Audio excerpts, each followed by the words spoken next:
My name is John Passfield, and the title of this reading will be John and Mother Goose Video 5, Mother Goose Part 3.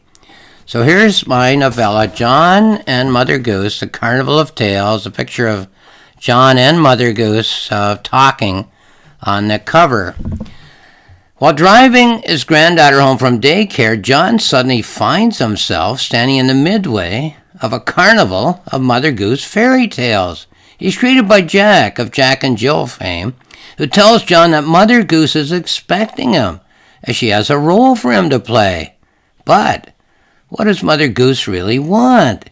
Why does she think John is a writer of detective stories?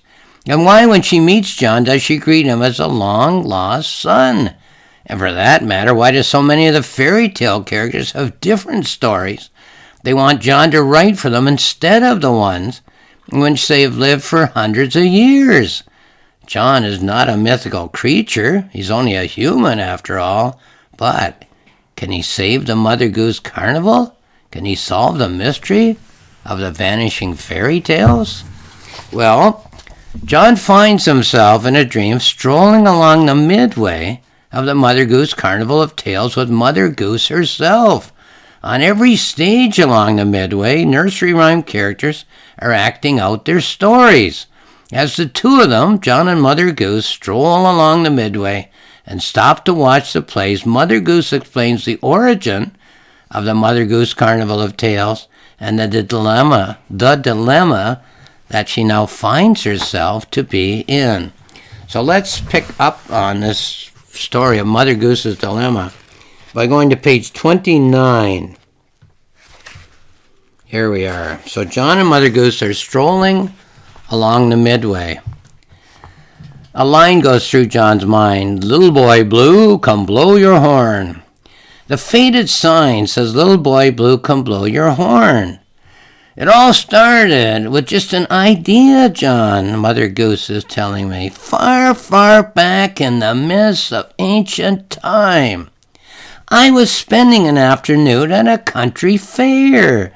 I was there, John, to sell my surplus geese. After the sale, John, I decided to wander around. There was a lute player and an acrobat, each would entertain on a stage. Shade and sunshine, pleasant weather. The stage had been set up under a tree. I was standing in the audience, and I thought, all at once, of the world of the nursery rhyme. Myths are what holds the world together, John. They are written, they are told, we are acting them, John, at the level that unites all humankind. Take Jack and Jill, for instance. Who in the world has not climbed a hill, John? Set out on a quest to fetch whatever it was they set their sights on. And who in the world has not fallen down, John, broken their crown, and even worse, and not picked themselves up and climbed that hill again? Myths are stories that we tell about ourselves, John, about every human being, about every person in the world, everyone. As we share them, we are all holding hands. Why not put them, John, on stage for all to see? Two stagehands come out on stage. One shakes out a green rug, which looks like grass, and places it on one side of the stage. The other stagehand carries a frame of fence rails, which holds corn stalks, and places the frame on the other side. I had to coax John, adds Mother Goose, all these people, these mythical characters, you would say, to come out of the rhymes, out of the books and the song, and present themselves on stage. People had never seen them in person, John. They had never been able to see these characters live. Well, more and more characters came to join me. We would travel from town to town. We built the stages and sewed the tents and painted the signs. Bigger towns, larger audiences, success like I didn't dare to dream. every country around the world, John, long before airplanes or even big ships. Not a child who wouldn't come out to see nursery rhymes. Well, we go from page 30 to page 32, leaving out a number of things, but we're sticking to Mother Goose and her dilemma. A stagehand comes out on stage leading a sheep with a rope and a weight. The stagehand places the weight down on the carpet of grass, and the sheep looks out at the audience. A second stagehand comes out leading a cow with a rope and a weight. He places the weight next to the stand of corn. The cow and the sheep stand on the stage and look at the audience. Mother Goose continues. Now the crowds are smaller, John. The tents are all faded, ripped, and torn. It's getting harder to hold it together.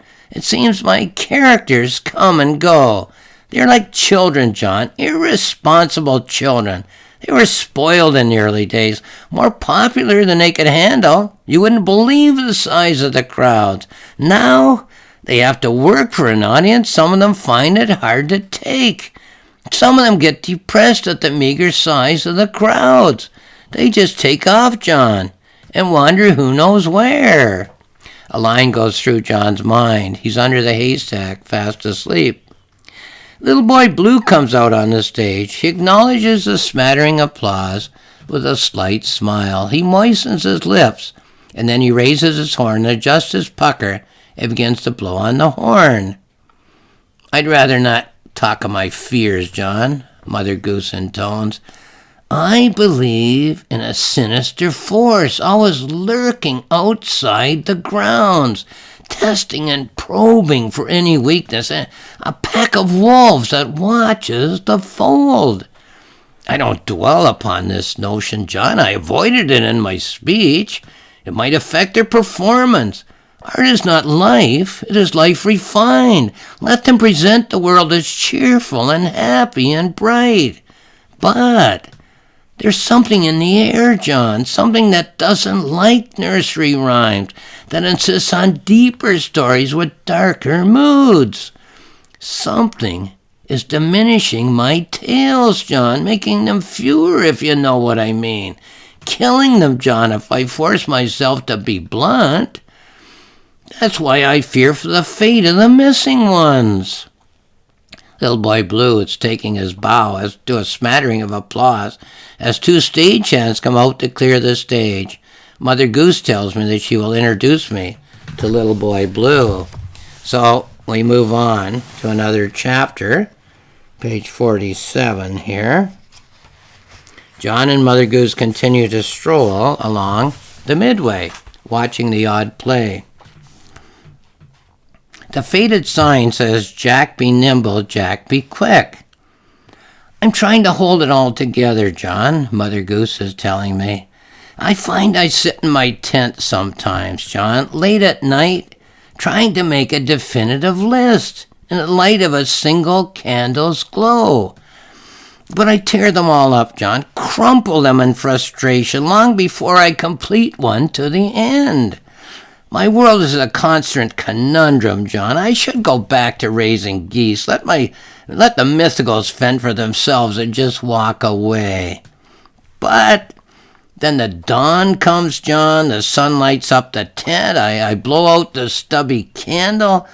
The midway begins to stir, and I become my true self, Mother Goose again. These are my children. They are my family. This is my brood.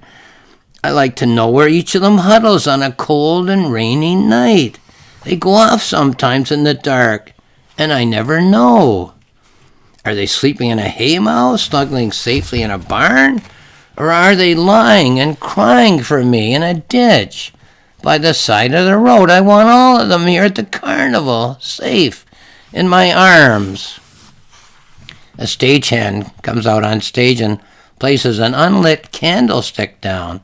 He turns to go, pauses, as a hand appears at the curtain and points, and then returns to the candlestick and moves it so it's closer to the center stage. The paint is fading on the marquees, John, Mother Goose sighs as we watch the play. The crowds are becoming smaller in town after town. Sometimes I ask myself if I can go on. But then I hear some childish laughter, a little girl skipping and singing a song. Ba, ba, black sheep, have you any wool? The kids are what keeps me going, John. There's kids in every town. They thrive on nursery rhymes, John. They chant them as they play. And I'm the one who's keeping it all alive. Then we go over to page 50. Again, we're skipping a number of things just to stick to Mother Goose and her problem, her dilemma. Jack comes out on stage. He carries 2 small stones, which I assume are pieces of flint. Sure enough, he rubs the 2 together to make a spark. When he does so near the wick, the candle bursts into flame. A number of people in the audience applaud. Oh, I don't worry about money, Mother Goose continues to explain. Money, when needed, can always be found. I run this carnival on a shoestring and a prayer. A sunlit day, a bare stage, that's all we need. We're characters, John, not people. We only need energy to survive, the kind of energy we get from the visitors, from people like you. As long as people keep coming out, John, when we set up our tents and have a parade, this carnival of tales will never die. Jack paces off the distance from the candlestick. He pauses as if concentrating with his back to the candlestick, and then he turns towards the candlestick and pauses again. His forehead wrinkles and his hands clench at his sides. Then he takes 2 quick strides towards the candlestick and soars into the air. And as far as these thoughts go, John, of murder, of kidnapping, or worse, adds Mother Goose, these are the darkest thoughts I allow myself to have. I keep suicide out of my mind, John. I don't allow it to be a thought. Do you think I don't know that Jack is caught in a storm? Every day I pace the midway, wondering which stage is going to be bare. Do you know, John, what it is to lose a child? Mother Goose and I both applaud as Jack bows and leaves the stage. A stagehand comes out with a snuffer and snuffs the candle out and turns to leave. But a hand appears at the curtain and points, and the stagehand turns back and picks up the candlestick and carries it off stage. So that's the last segment I'm going to read in this part 3 of the Mother Goose dilemma. Mother Goose is worried. The stages are rickety, the marquees are faded, the tents are ripped and torn. The crowds are smaller and smaller on the midway. Whoops. But that's not the biggest problem that she faces. The biggest problem that she faces is that each day when she strolls the midway, she's afraid that one more nursery rhyme will be missing. And all she and the meager crowds will see is a bare stage. And that is why she has summoned John to figure out the mystery of the missing nursery rhymes. As she tells John of her current problems, she reminisces about the history of the Carnival of Tales, how once there were larger crowds, how once the characters merely had to appear to be given accolades and thunderous applause, but how now they have to work to create a crowd. So why doesn't she just quit and go back to her home and her dozen geese? Well, says Mother Goose, it's the children for whom she's keeping the nursery rhymes alive. Now, I suppose there's 2 ways to respond to a fictional situation such as this one. Here's number 1. One would be allegorical. I suppose we could check the numbers in our society and ask whether the audience at symphony concerts is down, whether the sale of classical music is diminishing, whether the great books of the world heritage are selling at the pace at which they used to sell. So culture is in trouble, we could say. But number 2, the other way to respond to this fictional situation is to ask ourselves what is valuable in the lives of every country, in every culture, in every society, in every family, and in every individual. Whether these people go to symphony concerts, whether they listen to classical music, whether they read the great books of the world heritage, what is it that's valuable, that is always in danger of being lost? What is it that's valuable, that is always in danger of being lost? What is it that ebbs and flows, that thrives and then seems to wither, that surges and then withdraws as time goes on? So there's something valuable in every life of every individual, every group, such as a family, every society. I can't tell my readers what to think in response to the reading of my fiction, but I do hope they won't come up with one simple allegorical response to the reading of such a book as this, John and Mother Goose, and leave it at that. To me, it's a book of universal themes. It's a book about every person and every culture in the world. So this is my book, John and Mother Goose, Carnival of Tales. It's available on Amazon if you look there. It's available at my publisher's website, roxmillspress.com, where there's more information. At my website, johnpassfield.ca, there are 2 free books. You just click on the cover icon and they will appear on the screen and you can read them. One is the planning notebook that I wrote while I was planning and writing this novella. The other is the journal that I wrote while I was polishing this novella, getting it ready to send to my publishers. So have a look at johnpassfield.ca if you're interested in all the topics that a book like this seems to raise. Lastly, I'll just say thank you for watching this video.